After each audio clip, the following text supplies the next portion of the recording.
Hello students, now let's start a new video lecture and the topic is student absorption. Now students, still we have discussed digestion of various nutrients, but after digestion student, once food is digested and it is inside the small intestine, now it is very important that this food has to be absorbed into the blood. So what is absorption? The transfer of the blood that is present in the alimentary canal, especially in the small intestine, into the blood. Blood में digested food का जाना small intestine से especially क्या कहलाता है? Absorption. So definition देखते हैं students.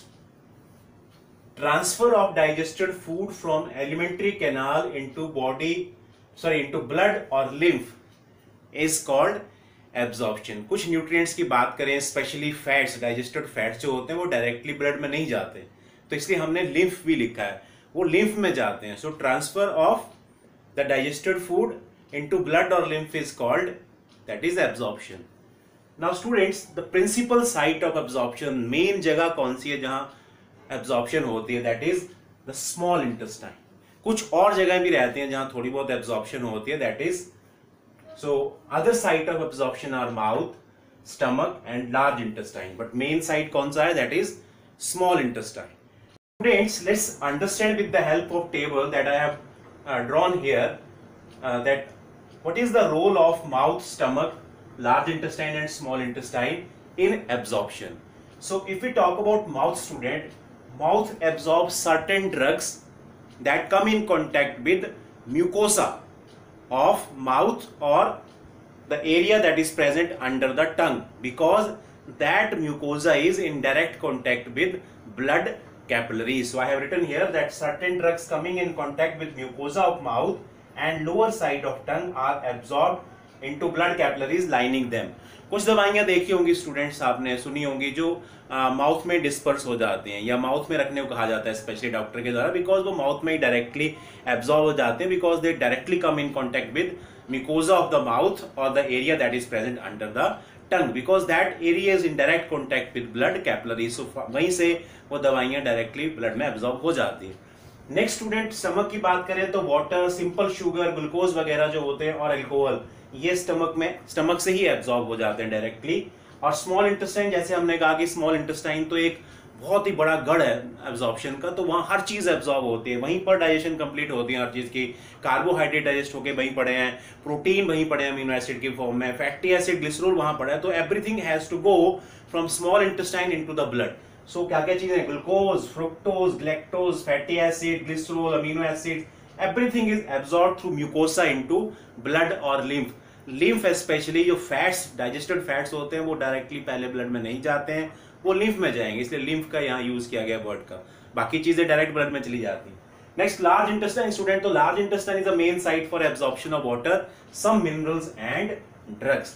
सो इस टेबल से हमें ये इंफॉर्मेशन मिलता है student that what type of things are absorbed by these various sites of absorption. Students, let's start to discuss absorption of carbohydrates and proteins. Absorption of fats we will discuss later. So first of all, let's talk about student the mechanism, the forces which are responsible for absorption. First is student passive transport. Passive transport we all know very well. The process in which things move from high concentration to low concentration, that is along concentration gradient, and there is no involvement of energy. Energy की कोई भी जरूरत नहीं पड़ती. And दो तरह का रहता है ये, सिंपल डिफ्यूजन, जब कोई भी कैरियर प्रोटीन नहीं चाहिए पास करने के लिए सब्सटेंसेस को across the membrane, but if carrier protein is required then it is facilitated diffusion. अब अगर कार्बोहाइड्रेट्स में बात करें स्टूडेंट्स, जो हमारे फ्रुक्टोज है स्पेशली, वो फैसिलिटेटेड डिफ्यूजन का सहारा लेते हैं अपने आप को एपिथेलियल सेल्स के अंदर जाने के लिए. और ग्लूकोज और ग्लैक्टोज जो होते हैं वो जनरली पैसिव ट्रांसपोर्ट से एब्जॉर्ब नहीं होते हैं एपिथेलियल सेल्स में. Next students, active transport. Active transport वो जरिया है जिससे मैक्सिमम चीज़ें जाती हैं एपिथेलियल सेल्स के अंदर ताकि वो ब्लड में ट्रांसपोर्ट हो सकें. और इसमें क्या होता है, there is a involvement of energy students. So glucose, galactose actively transport होते हैं. अगर अमीनो एसिड्स की बात करें तो वो भी मोस्टली एक्टिवली ही ट्रांसपोर्ट होते हैं. नेक्स्ट स्टूडेंट्स, ऑस्मोसिस की बात करें तो ऑस्मोसिस खास करके it is a process diffusion that involve movement of liquid particle solvents और water from the region of high to low concentration through semi permeable membrane. तो वाटर जैसी चीजें अगर जाती हैं अक्रॉस द मेम्ब्रेन तो कौन से प्रोसेस से जाएंगी, दैट इज ऑस्मोसिस। एक बात याद रखेंगे स्टूडेंट जो मैं यहाँ भूल गया, फैट्स की स्पेशली बात करें तो फैट्स जिस मैकेनिज्म से एंटर करते हैं एपिथेलियल सेल्स में ताकि वो ट्रांसपोर्ट हो सके ब्लड में, सॉरी लिम्फ में, क्योंकि डायरेक्टली वो ब्लड में नहीं जाते हैं, तो that is simple diffusion. Fats, simple fats की हम बात करें तो yes they are absorb through simple diffusion.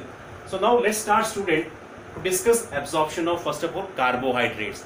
Carbohydrates की बात करें स्टूडेंट्स तो पहले थोड़ा सा डायग्राम को समझते हैं, जो डायग्राम हमने ड्रॉ कर रखा है। डायग्रामेटिकली देखें स्टूडेंट्स तो हमने हिस्टोलॉजी समझ रखी है एलिमेंट्री कैनाल की। हिस्टोलॉजी में सबसे बाहर की लेयर सिरोसा होती है, फिर मस्कुलर लेयर आती है। तो यहाँ पर देखें इस डायग्राम में तो ये सिरोसा है बाहर, that is S for serosa. Then आगे हमारा लॉन्गिट्यूडनल मसल्स आ गई, LM for longitudinal muscle, then circular muscle, then फिर आगे आपका SM that is submucosa, और फिर अंदर म्यूकोसा शुरू हो जाता है। और म्यूकोसा के अंदर ये विलाई है, बिकॉज हमने इंटेस्टाइन वाला क्रॉस सेक्शन लिया, और विलाई को जो सेल लाइन करते हैं that are called epithelial cell. अब यहाँ पर समझते हैं विलाई को, ये मैंने दो विलाई बनाए यहाँ बड़े करके, I have enlarged the section. So villi are lined by the cell that is epithelial cells. So villi lined epithelial cell से होते हैं, एपिथेलियल सेल्स के अंदर वाला जो एरिया है दैट इज ल्यूमन, मतलब ये ल्यूमन है, दिस इज ल्यूमन। अब इसी पार्ट को थोड़ा और बड़ा करें, see here this is a lumen part, this region is a lumen, and these are the epithelial cells, and along with epithelial cells what is present, that is blood capillaries and lymphatic capillaries. The lymphatic capillary, that is lacteal, here I have drawn, this black color is the lymphatic capillary and this red color is that is blood capillary. So diagram में क्या है, this is the lumen part, central part where the digested products are there, and then immediately there this villi are there, and villi are lined by the epithelial cells. So ये epithelial cells हैं, epithelial cells के border पे student brush like एपीरियस होती है। Brush like एपीरियस को क्या कहते हैं, माइक्रोविलाई। विली और माइक्रोविलाई दोनों मिलके क्या करते हैं, सरफेस एरिया बढ़ाते हैं ताकि एब्जॉर्प्शन बढ़िया से हो सके। तो ये अंदर वाला पार्ट है जहां पर डाइजेस्टेड प्रोडक्ट्स पड़े हैं, और ये एपिथेलियल सेल्स हैं विलाई के। तो फाइनली पहले एब्जॉर्ब होंगे ये डाइजेस्टेड प्रोडक्ट्स इन सेल्स में, फिर इन सेल्स से ट्रांसपोर्ट होंगे ब्लड में। अगर फैट्स की बात करेंगे तो पहले ब्लड में नहीं जाएंगे, पहले वो लिम्फेटिक कैपिलरी में जाएंगे, दैट इज लैक्टील में जाएंगे, क्योंकि वो सॉल्युबल नहीं है।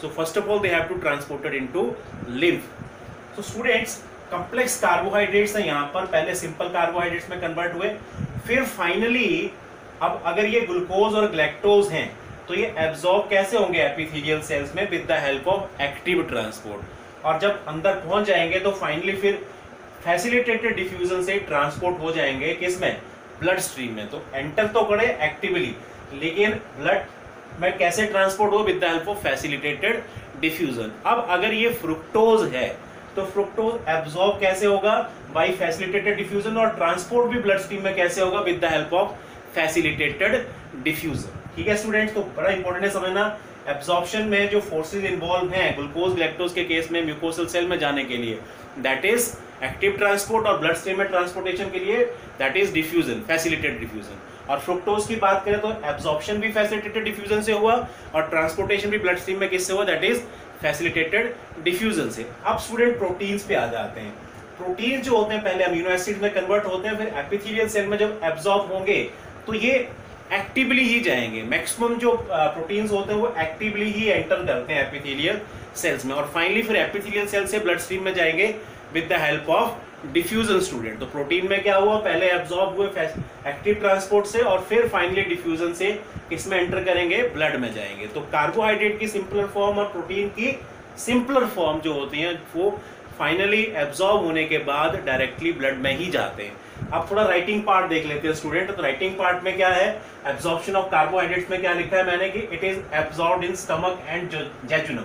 थोड़ा सा हिस्सा स्टमक में डाइजेस्ट एब्जॉर्ब होता है, बाकी बहुत सारे जो प्रोटीन्स सिंपलर कार्बोहाइड्रेट्स है वो जेजुनम में एब्जॉर्ब होते हैं। Jejunum is the part of small intestine. Second student, glucose galactose absorb होंगे एक्टिव ट्रांसपोर्ट से, फिर वो म्यूकोसल एपिथेलियल सेल में चले जाएंगे, फिर फाइनली वहां से ट्रांसपोर्ट होंगे फैसिलिटेटेड डिफ्यूजन से इनटू ब्लड स्ट्रीम। अगर फ्रुक्टोज की बात करें तो एब्जॉर्ब कैसे होंगे, फैसिलिटेटेड डिफ्यूजन से एपिथेलियल सेल में चले गए, एपिथेलियल सेल से फिर डिफ्यूज हो जाएंगे ब्लड स्ट्रीम में। तो फाइनली जितने भी सब्सटेंसेस हैं सिंपलर कार्बोहाइड्रेट्स वो ब्लड में ही जाते हैं लास्टली। अब प्रोटीन्स की बात देख लीजिए स्टूडेंट। प्रोटीन जो होते हैं वो एब्जॉर्प्शन होती है इनकी ड्यूटिनम एंड जेजुनम पार्ट में। तो सबसे पहले म्यूकोसल एपिथेलियल सेल्स में एक्टिवली ट्रांसपोर्ट होंगे। कुछ प्रोटीन ऐसे भी होते हैं जो फैसिलिटेटेड डिफ्यूजन से भी स्टूडेंट एब्जॉर्ब होते हैं एपिथेलियल सेल में, और फाइनली फिर डिफ्यूजन से ब्लड स्ट्रीम में पहुंच जाएंगे। तो कार्बोहाइड्रेट्स की तरह सिंपलर प्रोटीन्स भी, दैट इज अमीनो एसिड भी, फाइनली म्यूकोसल एपिथेलियल सेल्स में एब्जॉर्प्शन के बाद जब ट्रांसपोर्ट होंगे तो कहां को ट्रांसपोर्ट होंगे, directly into the blood stream. So student this is all about the absorption of carbohydrates and protein. एक बार समराइज कर देते हैं। अगर कार्बोहाइड्रेट्स है सिंपलर, पहले एब्जॉर्ब होंगे एपिथेलियल सेल्स में एक्टिवली, अगर ग्लूकोज गैलेक्टोज हैं फिर डिफ्यूजन से जाएंगे ब्लड में। अगर फ्रुक्टोज हैं तो फैसिलिटेटेड डिफ्यूजन से पहले एपिथेलियल सेल्स में आएंगे फिर डिफ्यूजन से ही ब्लड में जाएंगे। और अगर प्रोटीन्स की बात करें अमीनो एसिड की, तो वो actively generally most of the actively आते हैं एपिथेलियल सेल में एब्जॉर्ब होने के लिए, और फिर एपिथेलियल सेल से वो डिफ्यूज हो जाएंगे finally into the blood stream. Students, our topic of absorption of carbohydrates and protein is completed. In our next topic, we will discuss about absorption of fats. Till then, take care. Thanks.